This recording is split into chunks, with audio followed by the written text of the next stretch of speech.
अस्सलाम वालेकुम गाइस, आप सब खैरियत से होंगे। अल्हम्दुलिल्लाह मैं भी खैरियत से हूँ। ये देखो भाई, रमज़ान की ईद के लिए मुर्गे आए हुए थे यहाँ पे। फार्म के है, प्योर है,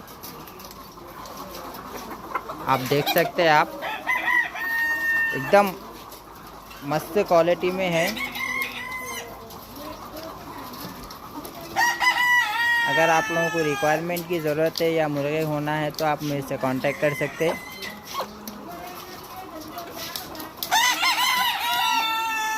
देखो आप, बहुत शानदार है, बहुत only for Ramzan Eid special.